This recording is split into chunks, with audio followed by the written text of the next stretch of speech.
Eskalasi perang di Timur Tengah memasuki babak baru yang berbahaya. Amerika Serikat dan Iran kini saling melempar ancaman untuk menyerang infrastruktur sipil vital. Ketegangan ini memicu kekhawatiran global akan terjadinya kejahatan perang besar-besaran. Presiden Amerika Serikat Donald Trump menetapkan batas waktu 48 jam bagi Iran untuk membuka kembali Selat Hormuz, jalur logistik yang memasok 1/5 kebutuhan minyak dunia, atau Iran akan menghadapi kehancuran total pada infrastruktur energinya. Iran tidak tinggal diam. Ebrahim Zolfagari, juru bicara Markas Pusat Militer Iran mengatakan, jika pembangkit listrik mereka diserang, infrastruktur vital di seluruh kawasan Teluk termasuk fasilitas energi dan desalinasi air minum yang krusial bagi negara-negara Teluk akan menjadi target yang sah dan akan dihancurkan secara permanen. لیکن در صورت عملی شدن تهدیدات آمریکا در خصوص نیروگاه‌های ایران بلافاصله اقدامات تنبیهی انجام خواهد شد. 1. تنگه هرمز به طور کامل بسته می شود و تا نیروگاه‌های تخریب شده ما بازسازی نشوند این تنگه باز نخواهد شد. 2. همه نیروگاه‌های برق، زیرساخت‌های انرژی و فناوری اطلاعات رژیم صهیونیستی به طور گسترده هدف قرار خواهند گرفت. 3. همه شرکت‌های مشابه در منطقه که سهامدار آمریکایی دارند به طور کامل تخریب خواهند شد. 4. نیروگاه‌های برق کشورهای منطقه که میزبان پایگاه آمریکا هستند هدف مشروع خواهند بود. Iran juga menyatakan Selat Hormuz yang krusial bagi ekspor minyak dan komoditas lainnya akan ditutup sepenuhnya jika Amerika Serikat benar-benar menjalankan ancaman Presiden Donald Trump untuk menyerang pembangkit listrik mereka. Kita ke informasi mancanegara. Pemirsa, Iran tak kenal menyerah membalas serangan-serangan Amerika Serikat dan Israel. Usai kilang minyak di bom Israel, Iran membalas dengan merudal kilang minyak terbesar Israel di Haifa.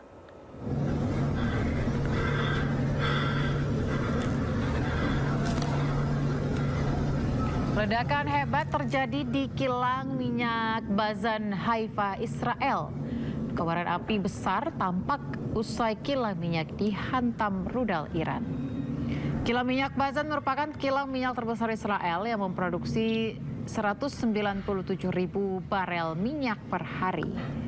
Kilang minyak ini memiliki peranan penting dalam perekonomian Israel karena 50 hingga 60% kebutuhan minyak Israel termasuk BBM dipasok kilang minyak ini.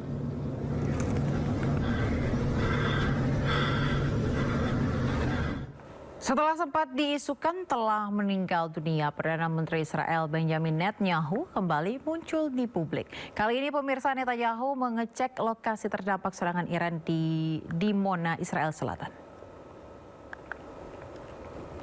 Perdana Menteri Israel Benjamin Netanyahu mengecek langsung lokasi yang terdampak serangan Iran di Dimona. Netanyahu melihat kerusakan dan mengecek kondisi warga di sana. Netanyahu mengingatkan warganya untuk masuk ke dalam bunker bila peringatan serangan terjadi. Kemunculannya kali ini sekaligus menjawab isu bahwa dirinya tewas akibat serangan Iran. Netanyahu juga tegaskan bunker-bunker di penjuru Israel siap melindungi warganya dari serangan Iran. פה בדימונה עם ראש העיר בני ביטון, אבל אני רואה פה בדיוק מה שראיתי בערד ומה שאני רואה מתחילת המלחמה. מי ששומע התראה ושומע אזעקה ונכנס למרחב מוגן או לממ"ד או למקלט, לא קורה לו שום דבר. היה מקרה אחד חריג, אחד, שטיל חדר בדיוק על המקלט, מקלט ישן, 2 אנשים נהרגו, כל השאר ניצלו. מאז כל מי שנמצא בממ"ד, כל מי שנמצא במרחב מוגן, לא קורה לו כלום. Sebelumnya pemirsa, rudal Iran dilaporkan menghantam fasilitas nuklir Israel dan sejumlah tempat tinggal di Dimona, Israel Selatan. 23 orang terluka dalam serangan tersebut.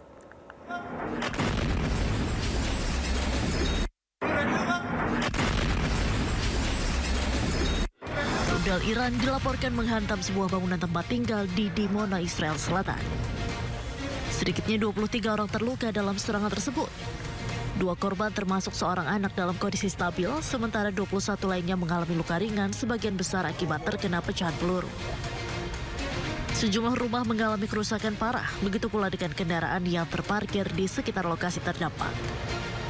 Tim darurat segera merespons untuk membantu warga dan mengamankan area tersebut. Televisi pemerintah Iran melaporkan bahwa pasukan rudal Iran menargetkan Dimona sebagai tanggapan atas serangan musuh terhadap fasilitas nuklir Natanz.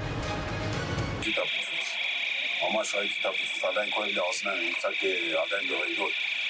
אבל זה היה ממש מפחיד, לא מחזה יפה בכלל. באמת, ילד בן 12 מסכן, נכנסתי לתוך הבית לחלץ את אבא שלו, עדיין היה בפנים. משהו עצוב מאוד, באמת, היה מאוד קשה.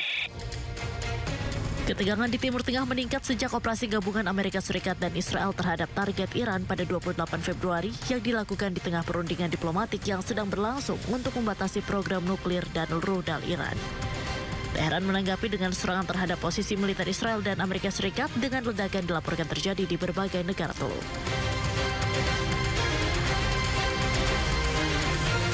Hari ini kita dikejutkan dengan KPK telah mengalihkan penahanan mantan Menteri Agama Yakut Khalil Qomas dugaan korupsi penambahan kuota haji 2024 yang telah ditahan beberapa hari yang lalu, tapi hari ini telah dialihkan. Ini betul-betul memecahkan rekor dan KPK sangat harus diapresiasi dengan kekecewaan dari masyarakat yang begitu jengkel. Karena apa? Pertama itu sudah menjengkelkan karena ini dilakukan diam-diam. Taunya kan setelah istrinya Noel, mantan Wamenaker itu yang memberitahukan pada media massa dan komplain dari tahanan yang lain. Tahanan yang lain aja komplain, apalagi masyarakat Indonesia gitu. Dan kemudian baru diiyakan setelah ada berita rame-rame bahwa ada komplain dan dibuka oleh istrinya Noel. Ini sangat mengecewakan, kecuali kalau ini diumumkan sejak awal, no problem. Tapi ini kan diam-diam, dan bahkan alasannya itu ada pemeriksaan tambahan kepada tahanan yang lain. Tapi ternyata tidak balik. Ini betul-betul sikap KPK yang mengecewakan. Udah memecahkan rekor, diam-diam, kan itu. Terus juga tidak diumumkan. Nah, ini juga akan menimbulkan kerusakan sistem, di mana tahanan-tahanan yang lain akan juga menuntut hal yang sama. Kalau tidak berarti kan diskriminasi gitu kan. Nanti tahanan yang lain juga akan meminta pengalihan penahanan atau penahanan luar atau penahanan rumah atau penahanan kota atau apapun begitu. Dan selama ini tahanan KPK itu sakral, tidak pernah bisa diutak-atik, itu kemudian menjadi bisa diutak-atik sekarang ini. Kita ke informasi lain, pemirsa, tersangka kasus dugaan korupsi kuota haji mantan Menteri Agama Yakut Khalil Qomas diduga tidak berada di dalam rumah tahanan KPK sejak hari Kamis lalu. Hal itu diungkapkan oleh istri mantan Wakil Menteri Ketenagakerjaan Immanuel Ebenezer.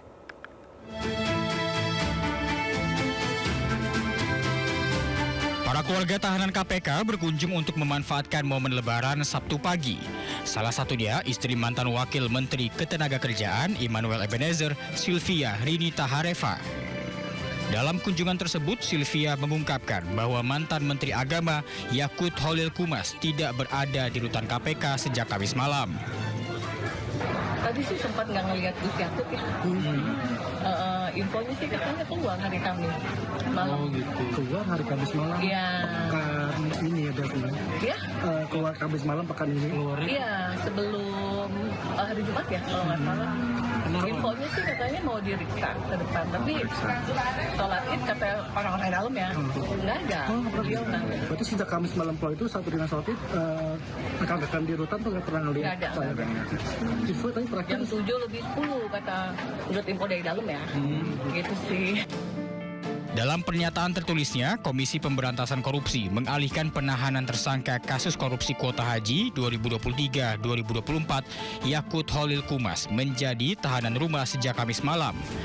Pengalihan status penahanan ini berdasarkan permohonan keluarga tersangka pada 17 Maret lalu dan bersifat sementara. KPK memastikan pengalihan status tersebut sesuai prosedur dan menekankan akan tetap melakukan pengawasan terhadap Yakut selama menjadi status tahanan rumah. Tim Liputan, iNews melaporkan.